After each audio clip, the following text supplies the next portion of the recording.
One of the themes that emerged for me from this book was seeing through other eyes.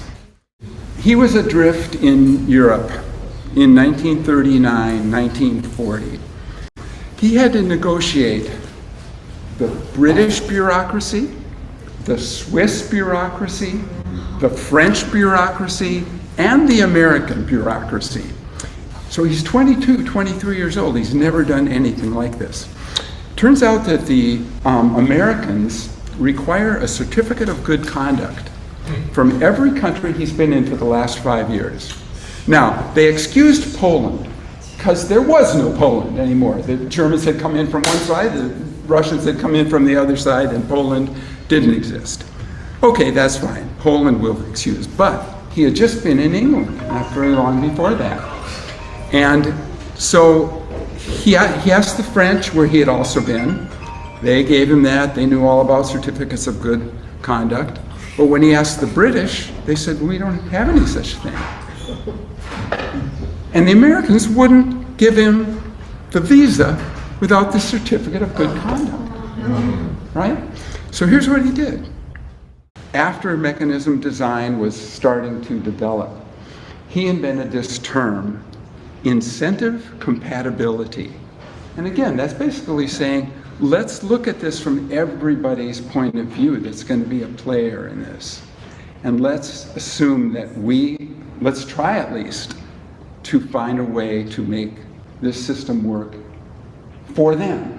You know, for you, and you, and you, and you, and you, for everyone. It can't always be done, of course, but that's one of his contributions that he's known for, is this term, incentive compatibility. And it really basically means trying to look at things through everybody's point of view. Yeah, okay.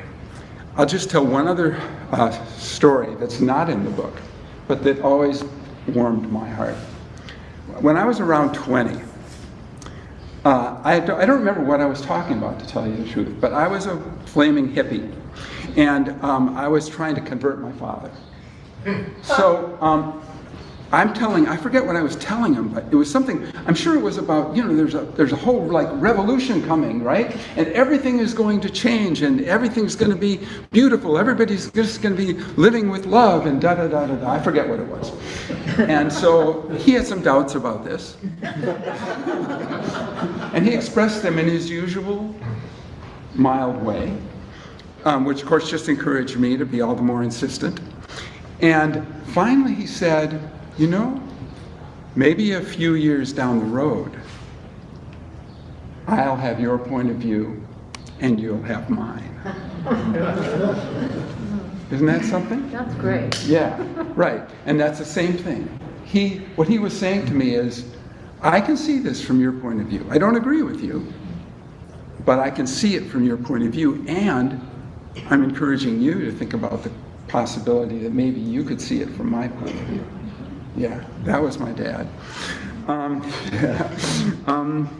Okay, so the other second theme that comes out of this for me, I'm calling desperation and inspiration. This is in the book. He was sort of shaking his head and going, I was 22, 23 years old, and I'm dealing with all these things. How did I figure out how to do this? You know, when so many other people didn't. And he said, it was really just desperation.